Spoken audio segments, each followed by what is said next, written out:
Welcome to the Gen Z Show. I'm your host, James McLamb, and I want to welcome you to our new season of the Gen Z Show. In our first episode, we want to show you some of our favorite interviews from the fall. You're going to really enjoy seeing some of our favorite interviews. You're going to want to share this with your friends as well, because they're going to benefit from watching as well. But before we go and start our show today, I want to thank you for watching and joining us in the first season of the Gen Z Show. And I want to make sure you hit the subscribe button below and tune in for great leadership content for season 2. Now straight to our highlight show from the fall.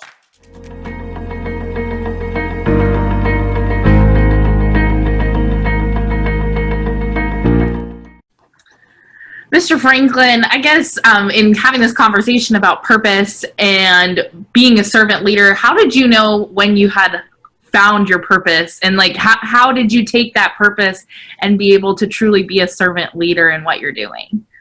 That's a very, very good question. You know, it comes back to me generationally. I come from a highly service focused and centered family. My mother and father both, of course, made sure that not only did they support the family, but they supported the community that we resided in. And they set the example for myself and my brothers and sisters that in life it's important that you provide service. And that is this: service at your church. Go out and help. Of course, we were always at the food pantry in our neighborhood. When it came to elections, my mother and father were both precinct captains in Chicago. Oh. And so moving forward to get out to vote. Also providing service for those, of course, that there was a segment in my neighborhood that really needed the community's charity. And so we also provided service in that particular perspective in helping others rise in the course to help their situations that they were currently involved in. But the lesson that they showed me, and the example, was that it's not what you say matters, but what you do for others matters more. And so my parents setting a role model for me, it really came natural for me. So whenever I approach anything, I look internally first, and I basically scrub that against, why am I doing this? Will this benefit me, or will this benefit those that are in need to help meet the objectives for the greater good? And so that's an easy construct for me, or a compass to basically scrub against. And so, you know, your question's a great one. And I think I've been very blessed to have role models, as I've talked about my parents, to kind of show by example, because I'll end it this way. There's a saying, seeing is believing. And I do believe that although we live in a three-dimensional world, you hear it, you can say it, you can touch it and feel it. But when you see and visualize in true three-dimensional perspective of what something is, it's easier to relate to. And so having that role model there, showcasing those behaviors, really help basically impart upon me how I should live as well. Great question, Abby, and I hope I answered your question for you.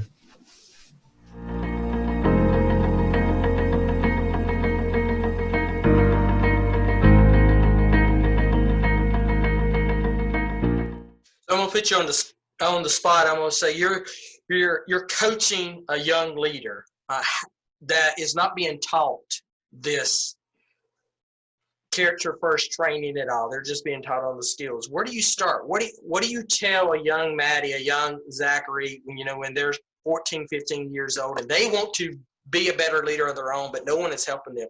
Where do they start? How can they start on their own journey? Because here's the thing, we're going to have a lot of listeners to this podcast, a lot of viewers who are like, look, I'm not getting this at school. I'm not getting this from my coach. I'm not getting this from my teacher. I'm not getting this from my pastor. They're talking about other stuff, and I want to develop it. How do I start it on my own? Well, first thing I would suggest is find some books to read. And it can depend on what your interests are. Like if you're a sports person, Legacy by James Kerr, following around the New Zealand All Blacks. If you're a sports person, hands down, that's the book to go to start with. Or if you're, you like the historical kind of stories and references, The Road to Character by David Brooks, another great book. So there are books out there on this topic to get you kind of thinking on these things. My two kind of starting points would be this. First, I don't think we're a very reflective society in general. And I think that reflection, daily reflection is critical to your ability, especially when you're talking about this stuff like, I mean, even the skills side of leadership, but the character side. If you're not self-aware of kind of where you sit, you don't really have a starting point for where to begin to get better. And so I think that is an actual skill, not a character piece. That's a skill piece that people need to develop, is get you a journal. Like I in my book, I have a list of questions, but I have a list of questions for myself that I ask myself kind of every day. That's reflective questions of like, how did I demonstrate love to my family? How does my family know that I love them today? Like, what did I do today that demonstrate that? Well, love is something that's is a value that is important to me. That is a piece of my character that I want to continue to grow. So that question directly impacts how I'm doing along my journey of trying to become a better leader of character. So I have a series of questions that I ask myself, about 10 questions every day, trying to reflect on those things. So first thing I would say is do something like that. Try and become a more reflective person. It can be as simple as when you're in the shower, just thinking through the day, and then grow it from there, grow that skill, and become a person who takes time every day to think about how you're doing. The second thing I would say is, maybe even before that, is figure out what's important to you. I think that you have to identify the values. That's where the values and action survey can kind of help you, maybe show you how you prioritize things. But I think you need to figure out, what is most important to you? What values do you hold most dear? Because that's going to directly impact the things that you focus on in trying to become a better person of character. And I kind of mentioned integrity there a minute ago. And so another kind of word study here, right? The word integrity comes from the root of the word integer, which we know is a whole number, right? Back from those days of doing math. And it's this idea of being whole and complete. When I was teaching leadership at the Naval Academy, they had a very good definition that I've kind of stuck with for integrity, that is the consistent alignment of your actions with the values and standards that are important to you, essentially. So it's consistency in action. So how consistently do my actions align with the things that I say are important? Because I can say humility is important all day, but if I go out and I'm a boastful person and I'm arrogant, and not demonstrating that, then it doesn't matter what I say is important to me. Like, I don't actually value that thing. And so how consistently do I align my actions with my values? And how do I try and make that sum of all of these habits, right? That character sum equal close to that whole number. We're never going to get there. You're never going to be perfect. You're never going to get to that one, but you can't get there if you don't know what the values are that you think are important. So that's what I would say. I would say identify what those are, and then work on becoming a more reflective person and trying to reflect on how you're doing at acting in accordance with those values.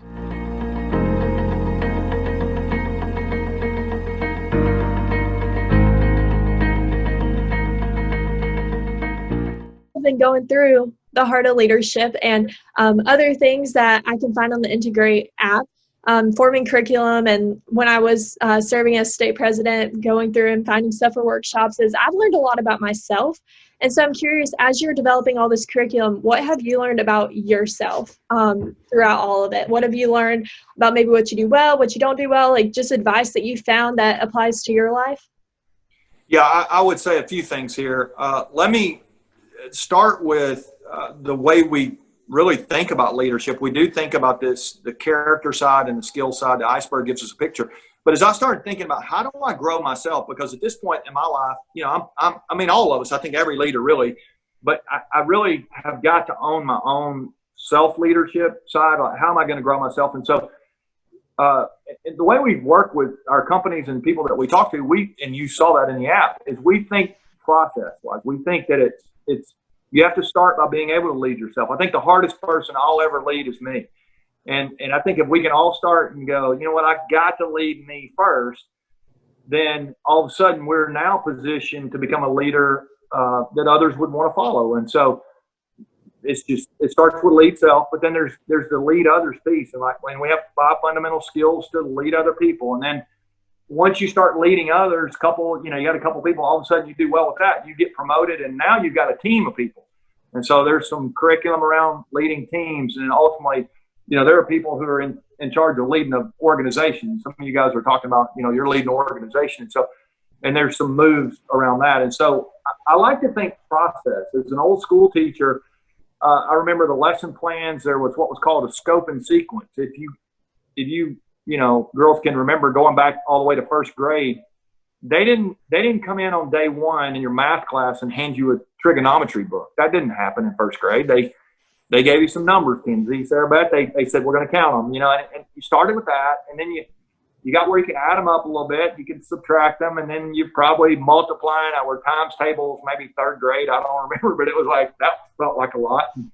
And then you're dividing them and you get to a little geometry or fractions, whatever, geometry. And, at some point, you guys may have made it to trig. I never made it to trig, but people actually do, and they're able to do that. But they don't start there. And I think sometimes we put leaders into a place and we expect them to know everything up front, and we really don't train them and have a process. And so one of the things that I've really tried to do in my own life is be intentional about trying to grow every day. So this would go back to your question really is I've just said, I am going to be a learner. I'm going to make a choice to be a learner, and I'm going to build on what I learn. And over 30 years, I'm not where I was. So let's just say I've made a lot of progress. I'm not where I want to be, but I've made a lot of progress, and I'm committed to continuing to learn. And I like to say leaders that last aren't built fast.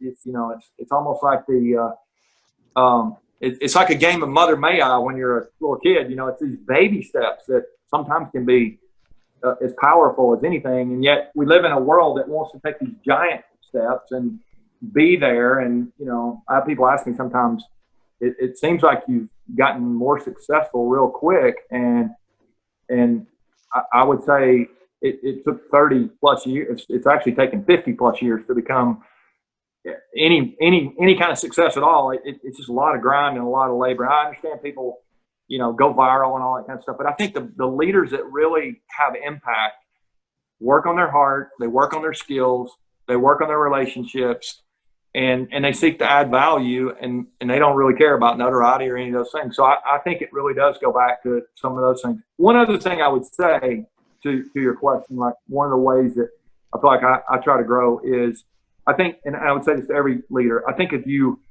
there's a couple of ways you can think about it, but I would say to win the first hour of the day, that to me is an important part of what I would feel like would be my success. If I can take an hour in the morning to calibrate my heart, to think through my day, to know what I'm trying to do, maybe to get a little exercise, all those things that we say we don't have time for, it's that we really don't make time for. And I think when we make time for those things, they really make us more impactful. And so I think having that first hour of the day mindset, where you're going to read something, you're going to learn something, you're going to get your heart right, maybe go on a walk, whatever it is, your routine really doesn't matter as much as the fact that you have these habits ingrained.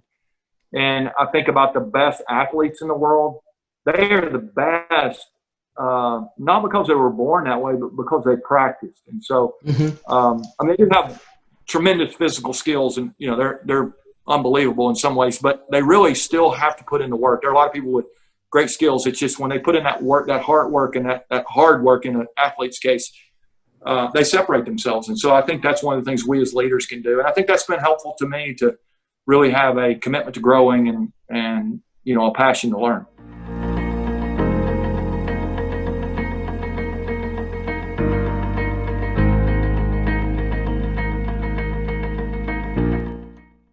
Well, Ron, you just talked about focusing on what really matters in your priorities in life.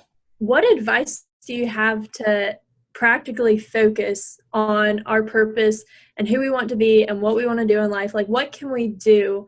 Tangible advice that we can follow, especially now with all of the uncertainty of what's going to happen next and all the things that seem to distract us from our priorities. What advice can you give us? The best advice that I can give you is we live in a world where we focus on our extrinsic value, right?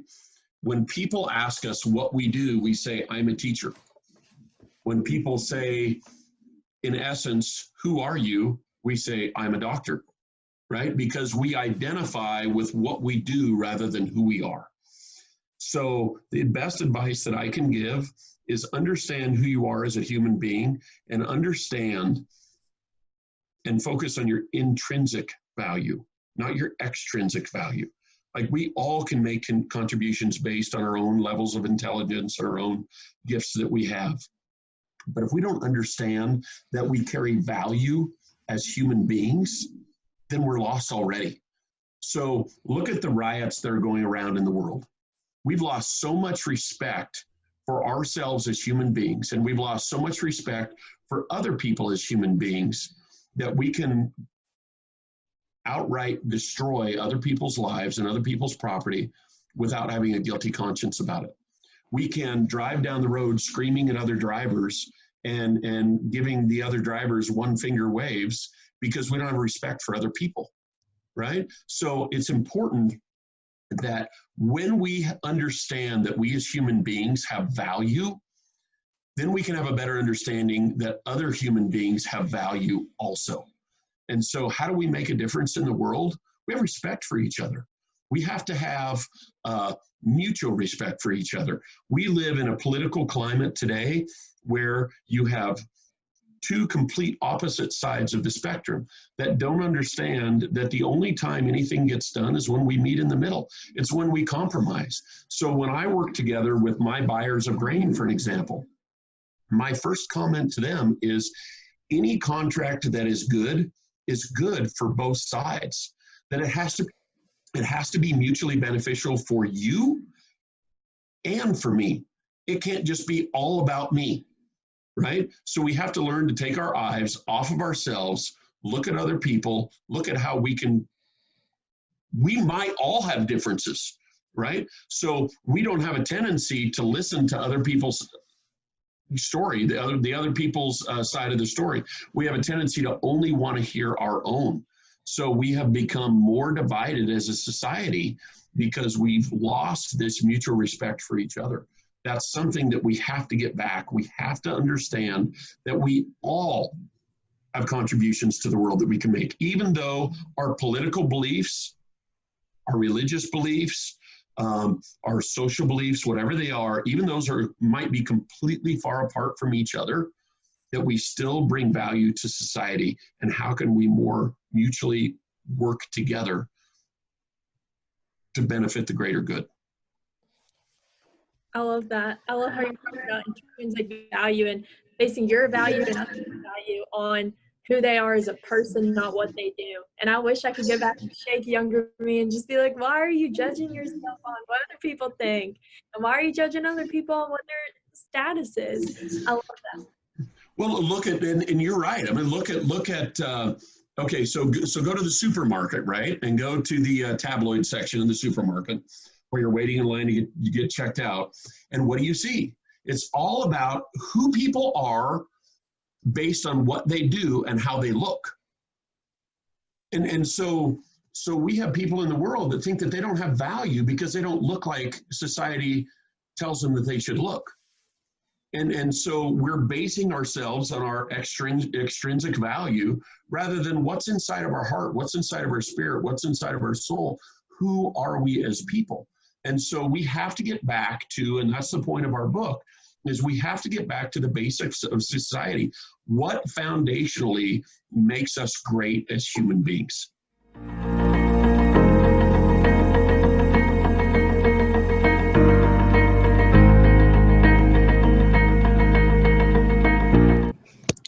What would you tell them about trying to reach their goals or reach their aspirations? I mean, this is a big deal, going from, Jones County all the way to, to be able to be on the spotlight with the biggest box office star in the world right now. That's a journey that some of them are looking like, I never could accomplish anything like that. And I think your story is one that certainly can inspire them to think bigger than what they're thinking. Yeah.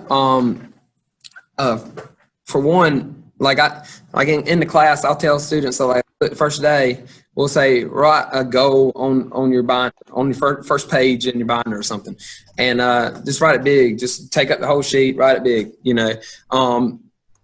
and they're like, well, and I was like, the key to this goal is not setting yourself short. If you want to be a movie star, or you want to be, a hero, or you want to be president of the United States, whatever, write it down and look at it every single day. Remind yourself, am I doing something to get me toward this place that I want to go?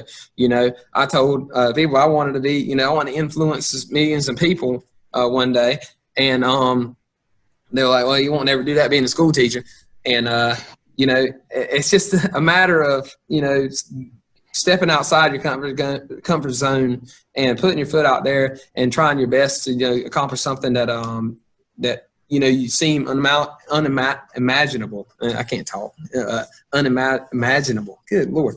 But yeah, just stepping outside your comfort zone, because that's where growth happens. When you step outside your comfort zone, if you don't succeed in that thing that you did, well, at least you learned something from that experience. And that's the biggest thing, is learning from your experiences. And that's keys to learning. I took a theory of learning class and getting my grad degree, and almost all the experiences from when you're a child come from, all your learning comes from past experiences. And, every experience you're able to get. And that's why I try to give, that's why FFA is so important, giving these people experiences outside of the classroom, because they learn, they might not have great instructional value going to the NC State Fair, but they see stuff that they never thought they'd see before going on there, and they'll remember that experience for the rest of their life. So experiences are so important. And, that experience at the Titan Games, made me learn so much about myself,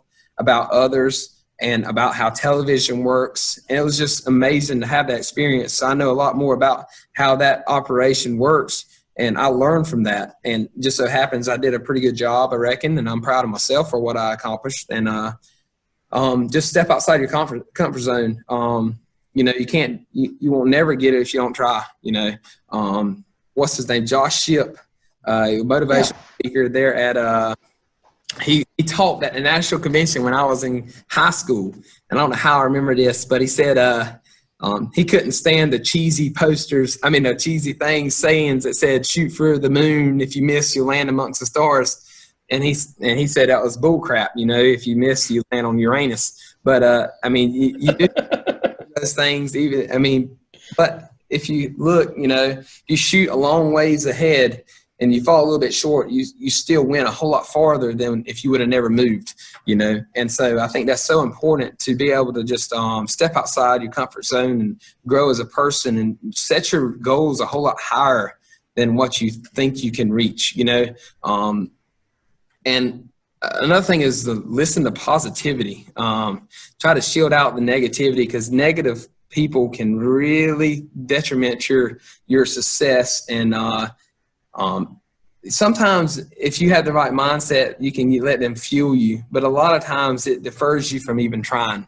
And I think that surround yourself with positive people. Positivity really impacts somebody. I was looking on YouTube at the comments, and there's a person that really does not like me, I don't think. But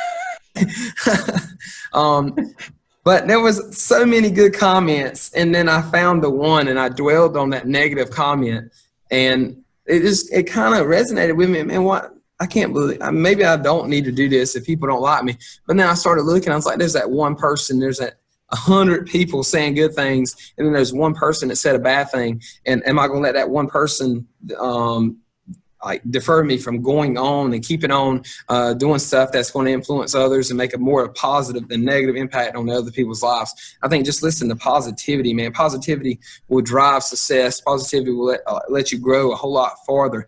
If you have negative people surrounding you, then it's going to defer you from growing, because they're going to hold you back for sure.